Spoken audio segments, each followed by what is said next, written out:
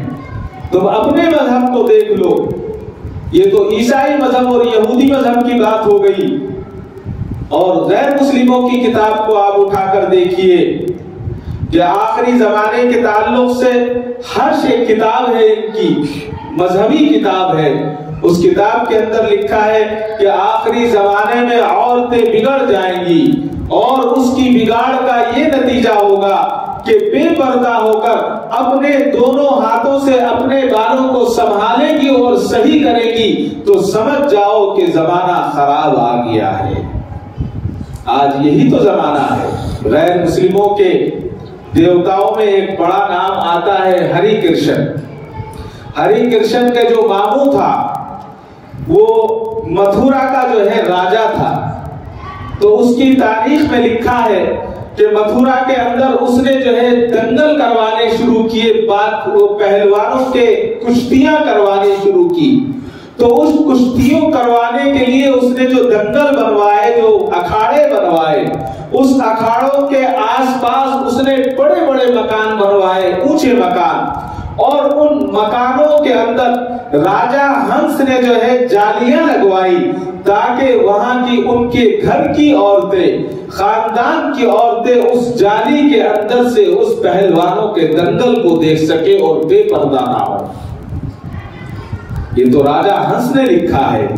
اور وہاں سے وہ عورتیں اس کو دنگل کو دیکھا کرتی تھی. معلوم یہ ہوا کہ اسلام کے ساتھ ساتھ دیگر مذاہب میں بھی پردے کی اہمیت رہی ہے. ہندو دھرم میں سیتا کا بڑا مقام ہے. ہم نے نام خوب سنا سیتا کے تعلق سے. آتا ہے کہ جب وہ جلاوطنی کے لیے رام چندر کے ساتھ سیتا کا ایک ساتھ گھر سے نکلنا ہوا تو لوگوں نے شور مچا دیا اور رونا شروع کر دیا اور کہا کہ کتنا برا وقت آ گیا ہے کہ سیتا جس کو آسمان نے نہیں دیکھا تھا آج لوگ اس کو بازاری لوگ دیکھ رہے ہیں. یہ تو تمہارا اپنا مذہب کہہ رہا ہے. اسلام نے اسی کی تو ترقی ہے. اور اس کے ساتھ ساتھ آگے جو ہے لکشمن کے تعلق سے ایک جگہ لکھا ہے کہ اس کی سب سے بڑی یہ تعریف کی گئی ہے کہ بنواس کے بعد جب وہ جلاوطنی کی زندگی گزار رہی تھی تو کہتے ہیں کہ اس نے کہا ہے کہ پوری زندگی میں کبھی جو اس کے ساتھ رہا اس نے اس کا چہرہ نہیں صرف پیر دیکھے تھے. معلوم ہوا کہ اسلام فطری مذہب ہے. اسلام صحیح مذہب ہے. اس نے جو ہے انسان کو وہ چیز دی ہے جس کی اس کی ضرورت ہے. آج پردے پر ہنگامہ کیا جا رہا ہے, شور مچایا جا رہا ہے کہ پردہ جو ہے یہ انسانیت کے خلاف ہے, یہ مذہبی چیز ہے.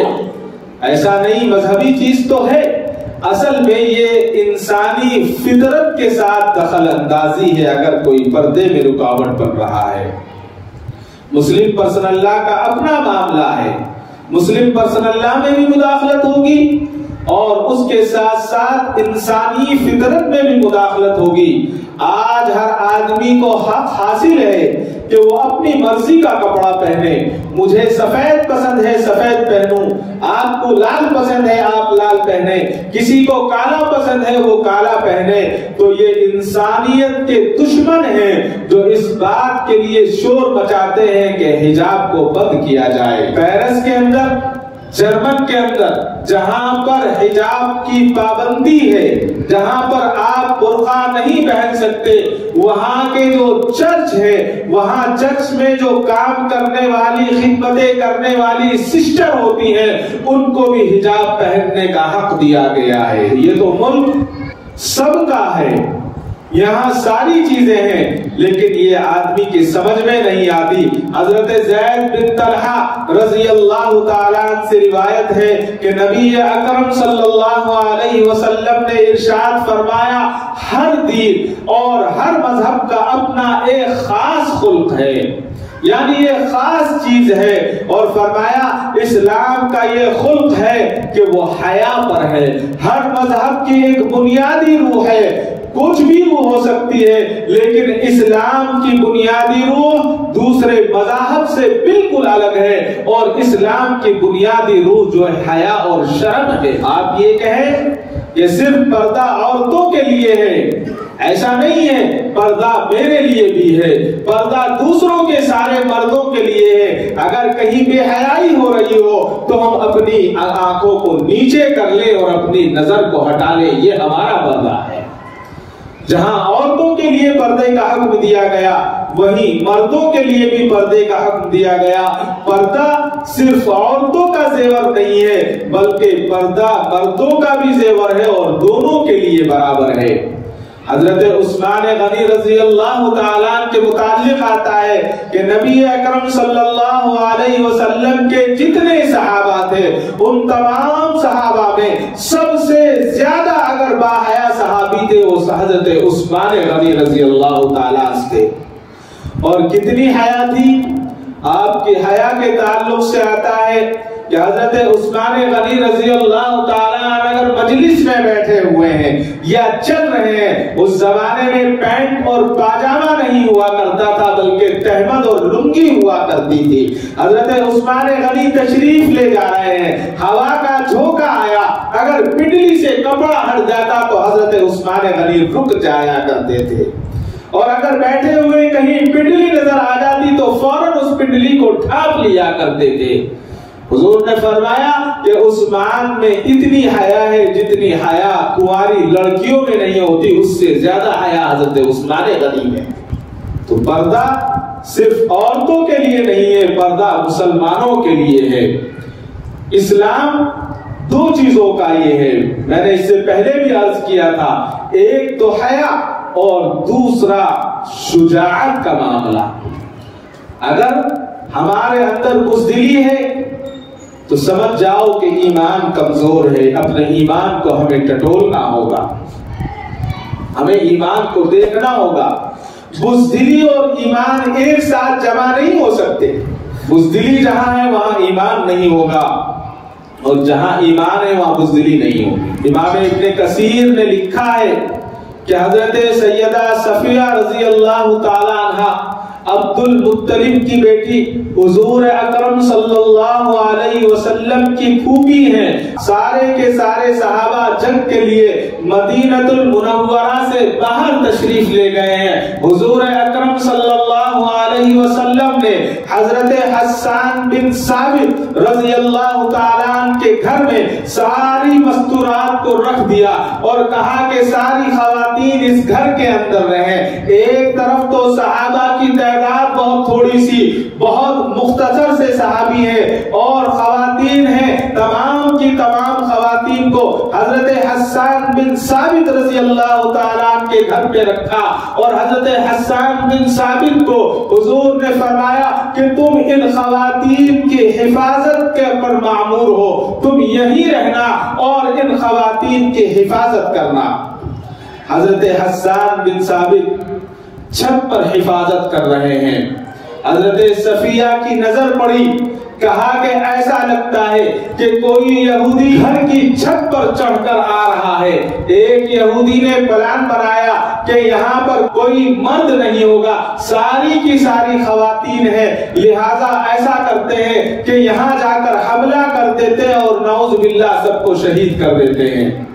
یہودی چھت پر چڑھا، ابھی چڑھا نہیں تھا، اس کے دونوں ہاتھ دیوار پر تھے، سر اوپر نظر آ رہا تھا۔ حضرت صفیہ رضی اللہ تعالیٰ عنہ نے حضرت حسان بن ثابت سے کہا کہ حسان دیکھو کہ کوئی یہودی ہماری چھت پر آ رہا ہے۔ حضرت حسان نے کہا کہ ٹھیک ہے امی جان میں دیکھتا ہوں، آپ رکیں۔ ابھی رکنے کی بات ہو رہی ہے، حضرت صفیہ رضی اللہ تعالیٰ عنہ فوراً خود چھت پر چڑھ گئی اور چڑھنے کے بعد ایک موٹا سا ڈنڈا لیا اور اتنی زور سے اس کے سر پر ضرب لگائی کہ اس کی چیخ نکلی اور چیخ کے ساتھ وہ یہودی نیچے گر گیا۔ حضرت حسان بن ثابت نے کہا کہ امی جان آپ نے تو کمال کر دیا، کہا کہ مجھے یقین ہے کہ یہودی ہوگا اور یہ غیر محرم مرد ہے، میں اس کو ہاتھ نہیں لگا سکتی،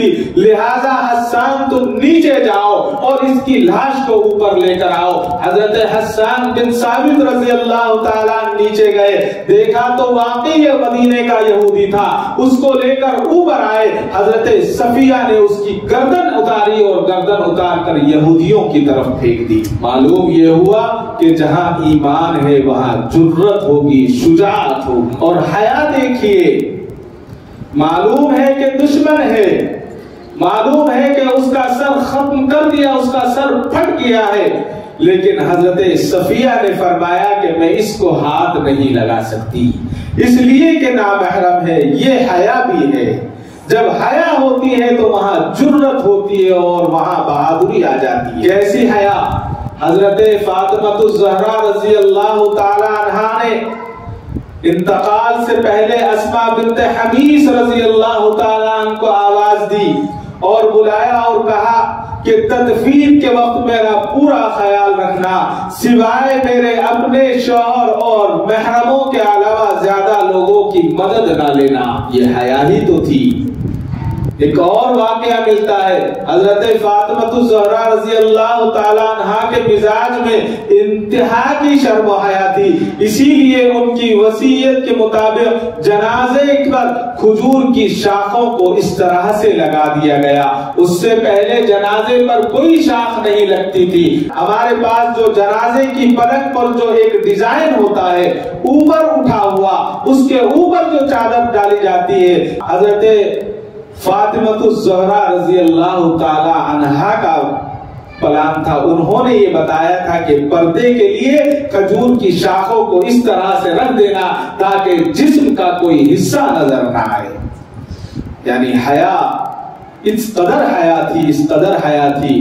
اور حیا کے تعلق سے حضرت اما عائشہ صدیقہ رضی اللہ تعالی عنہا کے آپ سیرت کو اٹھائے، حضرت اما عائشہ فرماتی ہیں کہ جب میرے حجرے میں میرے سردار، میرے سردار آقائے نامدار احمد مصطفیٰ حضرت محمد مصطفیٰ صلی اللہ علیہ وسلم مدفن ہو گئے، آپ اس گھر میں دفن ہو گئے، آپ کا مزار قبر مبارک روضہ مبارک بن گیا، تو میں بلا تکلف ایسے ہی رہا کرتی تھی جیسے حضور کے ساتھ، اگر سر سے پلو ہٹ جاتا تو بھی میں وہاں صفائی کیا کرتی۔ اور پھر جب آپ کے والد کا انتقال ہو گیا، حضرت ابو بکر صدیق وہاں رہے، تو اس کے بعد بھی حضرت اما عائشہ وہاں جایا کرتی اور اس کی صفائی کیا کرتی۔ لیکن جب حضرت سیدنا عمر فاروق رضی اللہ تعالیٰ وہاں دفن ہوئے، آپ کی وہاں آرام گاہ بنا دی گئی، تو حضرت اما عائشہ فرماتی ہیں کہ میں نے اپنے اوپر کپڑے کس لیے اور میں حضرت سیدنا عمر فاروق رضی اللہ تعالیٰ سے حیا کرتی تھی، اس لیے میں نے حضرت عمر فاروق رضی اللہ تعالیٰ کے مدفن ہونے کے بعد وہاں پر دیوار کروا دی۔ قبر میں سے کون دیکھ رہا تھا؟ میں اور آپ کہیں گے، لیکن دیکھیے یہ حیات جب تک حضور رہے اور اس کے ساتھ ان کے والد حضرت ابو بکر رہے، جب تک جاتی رہی، اور جب حضرت عمر فاروق رضی اللہ تعالیٰ گئے تو پھر آپ نے وہاں پر دیوار کروا دی۔ جیسا کہ میں نے عرض کیا کہ جب حیا آتی ہے تو ایمان مضبوط ہوتا ہے، اور جب ایمان مضبوط ہوتا ہے تو پھر ساری کی ساری چیزیں آسان ہو جاتی ہیں۔ حضور اکرم صلی اللہ علیہ وسلم کی یہی خوبی، جب ان کو پتا چلا کہ آپ کے بھائی حضرت حمزہ رضی اللہ تعالیٰ عنہ کو شہید کر دیا گیا ہے، شہید کر دیا گیا، شہداء کے جسم کو رکھا گیا اور تمام صحابہ آ رہے تھے، ان شہداء کی زیارت کر رہے تھے۔ اسی وقت حضور اکرم صلی اللہ علیہ وسلم نے حضرت زبیر رضی اللہ تعالیٰ کو حکم دیا کہ کسی خاتون کو آنے کی اجازت نہ دی جائے اور کسی بچے کو آنے کی اجازت نہ دی جائے۔ تو حضرت زبیر رضی اللہ تعالیٰ کھڑے ہوئے ہیں، حضرت صفیہ آتی ہیں اور حضرت صفیہ آنے کے بعد حضرت زبیر کہتے ہیں کہ رک جاؤ، کہاں جا رہی ہو؟ کہا کہ پتہ چلا ہے کہ میرا بھائی حمزے کو شہید کر دیا گیا ہے۔ کہا کہ تمہیں یہ بھی معلوم ہوگا کہ حضرت حمزہ رضی اللہ تعالیٰ عنہ کے چہرے مبارک کو مشرکین نے بگاڑ دیا ہے۔ کہا کہ مجھے معلوم ہے۔ کہا کہ رسول اللہ صلی اللہ علیہ وسلم کا حکم ہے کہ خواتین کو نہ آنے دیا جائے، اس لیے کہ ان کا دل کمزور ہوتا ہے، جب وہ آئیں گی آ کر ان کو پریشانی ہوگی اور تکلیف ہوگی، بھائی کو دیکھا نہیں جائے گا۔ حضرت صفیہ نے فرمایا کہ تم جاؤ حضور سے اجازت لے آؤ کہ صفیہ کہہ رہی ہے کہ صفیہ اپنے بھائی پر ماتم نہیں کرے گی، صفیہ اپنے بھائی پر ماتم نہیں کرے گی بلکہ صبر کا مظاہرہ کرے گی، اگر آپ اجازت دے تو میں جا کر اپنے بھائی کو دیکھ لوں۔ حضور نے اجازت مرحمت فرما دی۔ حضرت صفیہ رضی اللہ تعالیٰ عنہ حضرت زبیر کے اطلاع کے بعد جاتی ہیں اور حضرت حمزہ رضی اللہ تعالیٰ عنہ کو دیکھتی ہیں اور دیکھنے کے بعد ان کے لیے دعا کرتی ہیں اور ان کے لیے استغفار کرتی ہیں اور انا للہ پڑھنے کے بعد وہ صبر کا مظاہرہ کرتی ہیں کہ جب حضور اکرم صلی اللہ علیہ وسلم کو معلوم ہوا تو آپ صلی اللہ علیہ وسلم نے حضرت صفیہ کے صبر کو بہت پسند فرمایا اور پسند ہی نہیں فرمایا بلکہ آپ کے حق میں دعا بھی فرمائی۔ عرض یہی کرنا ہے کہ جب انسان کے اندر ساری چیزیں آ جاتی ہیں، اللہ تبارک و تعالیٰ اس کو صبر کے ساتھ شکر بھی عطا فرماتے ہیں، اللہ تعالیٰ حیا کے ساتھ جرت بھی عطا فرماتے ہیں، اور یہ اس وقت ممکن ہے جب آپ ماحول کے اندر رہیں۔ اگر میرے گھر میں پردے کا ماحول نہیں ہے اور میں اپنی خواتین کو کہوں کہ تم پردہ کرو تو یہ ان کو تو بہت مشکل لگے گا، اور اگر ماحول ہے تو ان کے لیے آسان ہو جائے گا۔ ماحول کے تعلق سے فقیہ الاسلام حضرت مولانا مفتی مظفر حسین صاحب نور اللہ مرقدہ نے ایک مرتبہ ارشاد فرمایا کہ ایک زمانہ تھا کہ لوگ جب وہاں جہاں بزرگان دین رہا کرتے تھے وہاں کے درخت اور وہاں کے پتے بھی اللہ کا ذکر کیا کرتے تھے۔ حضرت نے فرمایا کہ حضرت نانوتوی مولانا قاسم نانوتوی صاحب رحمت اللہ علیہ ایک مرتبہ آپ رائے پور گئے اور خانقاہ میں آپ ذکر کر رہے ہیں، تہجد میں ذکر کرتے ہیں، جب اللہ کی ضرورت لگتی ہے تو کمرے کے باہر سے کوئی پٹکنے کی آواز آتی ہے جیسے کوئی ہاتھ سے تالی پیٹ رہا ہے۔ کسی نے سوچا کہ کمرے سے باہر کون ہے، رات کا اندھیرا ہے، کون ہو سکتا ہے، چاندنی رات ہے۔ تو وہ شخص باہر گیا اور جب آپ اللہ کہتے تو آپ نے اس شخص دیکھنے والے نے دیکھا کہ ایک سانپ کھڑا ہوا ہے، اور جب اللہ کہتے ہیں تو وہ سانپ بھی اپنے منہ کو زمین پر مارتا ہے اور ضرب کے ساتھ ضرب لگاتا ہے۔ جب انسان سچا ہو جاتا ہے اور اچھا ہو جاتا ہے تو اللہ تبارک و تعالی وہاں کے آس پاس کی چیزوں کو اس کا محتاج بنا دیتے ہیں اور اس پر وہ عمل کرنے لگتے ہیں۔ اسی طرح سے ان خانقاہوں کے تعلق سے، گنگوں کے تعلق سے ایک بڑا عجیب واقعہ لکھا ہے۔ حضرت مفتی محمود الحسن صاحب فرماتے ہیں گنگوئی رحمت اللہ علیہ کہ سہارنپور سے آنے والے جب گنگوں میں فجر سے پہلے داخل ہوا کرتے تھے تو گنگوں میں داخل ہونے سے 2 میل پہلے آپ کو اللہ کی ضربوں کی آواز آیا کرتی تھی۔ وہاں کوئی خانقاہ کی آواز نہیں تھی، کوئی مسجد سے یا کسی مدرسے سے آواز نہیں آتی تھی، بلکہ آپ فرماتے ہیں کہ اس زمانے میں جو تالاب پر دھوبی کپڑا دھونے والے تھے، جب اپنا کپڑا اٹھاتے تو اللہ کہتے، اور جب نیچے اپنے کپڑے کو اپنے اس لکڑی کے تختے پر مارا کرتے تو اللہ کہا کرتے تھے، اللہ اللہ کہا کرتے تھے۔ یہی وجہ تھی اس علاقے میں دور دور تک لوگ اس رنگ میں رچ اور بس گئے تھے۔ اور اتنا ہی نہیں، سہارنپور کے مدرسے کے تعلق سے لکھا ہے، مظاہر کے تعلق سے، اس زمانے میں جب بزرگوں کا دور تھا، زاہد حسین کے نام سے ایک شخص تھا جو بچوں کو گھنٹی بجا کر اطلاع دیا کرتا تھا کہ اب تمہارے پڑھنے کا وقت ہو گیا ہے۔ اس کے تعلق سے آتا ہے کہ جب وہ گھنٹا بجانے جایا کرتا تو وہ کہا کرتا، بول رہے گھنٹے اللہ، بول رہے گھنٹے اللہ، اور جب وہ گھنٹے پر ضرب لگایا کرتا تھا تو پورا سہارنپور اس ضرب کو سنا کرتا تھا۔ یہی وجہ ہے کہ آج نہ وہ بزرگ رہے، نہ آج ہماری یہ حالت ہے۔ اگر ہمیں اپنی حالت کو درست کرنا ہوگا تو اپنے گھروں سے چلنا ہوگا۔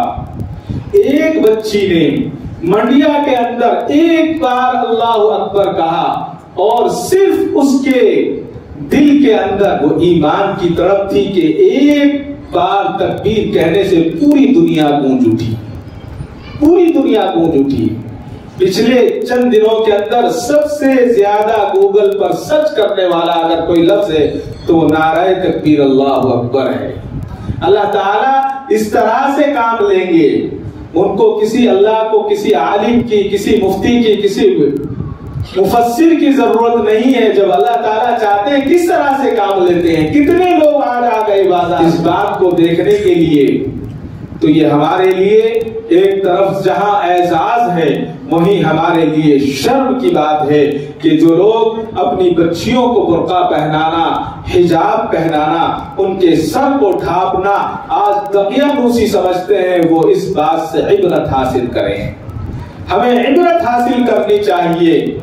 ضروری نہیں ہے کہ ہماری بچی کرسچن کالج میں پڑھے، اور سب سے زیادہ ضرورت اس بات کی ہے کہ ہم اپنی بچیوں کو انہی کالجوں میں بھیجیں، انہی اسکولوں میں بھیجیں جہاں پر حجاب پہن سکتی ہیں۔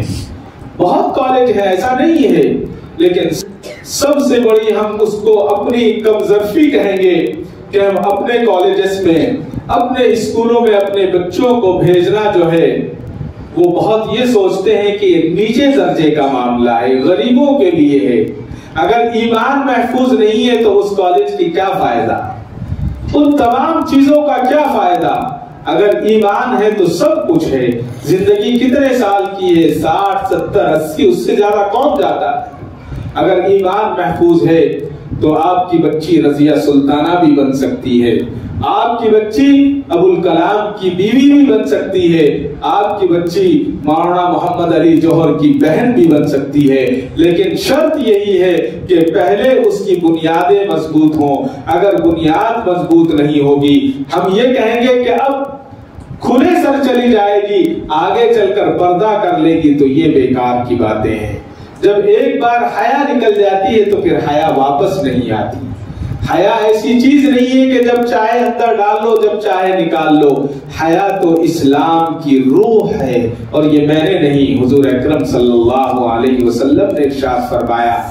تو اس کے لیے آج جو ہے ہمیں سر جوڑنے کی ضرورت ہے، ہمیں سوچنے کی ضرورت ہے کہ ہماری بچیاں باحجاب رہیں، ہماری بہنیں، ہماری گھر والیاں باحجاب رہیں، اور حجاب بھی ایسا پہنیں جس سے مکمل پردہ ہو۔ اگر اللہ چاہیں گے تو ایک نہیں، اگر یہ 1000 نہیں، کروڑ بھی پیدا ہو جائیں تو اسلام کو جو ہے کچھ نہیں ہو سکتا۔ اسی کو میں نے شروع میں عرض کیا تھا، اسلام کی فطرت میں قدرت نے لچک دی ہے، اتنا ہی یہ ابھرے گا جتنا کہ دبا ہوگے، یہی تو اسلام ہے۔ اور علامہ اقبال نے فرمایا تھا کہ نہیں تیرا نشیمن قصر سلطانی کے گنبد پر، اور تو شاہی ہے بسیرا کر پہاڑوں کی چٹانوں میں۔ اللہ تعالیٰ مجھے اور آپ کو کہنے سننے سے زیادہ عمل صالح کی توفیق عطا فرمائے۔ وآخر دعوانا ان الحمدللہ رب العالمین۔ کعبے پہ پڑی جب پہلی نظر، کیا چیز ہے دنیا بھول گیا، کیا چیز ہے دنیا بھول گیا۔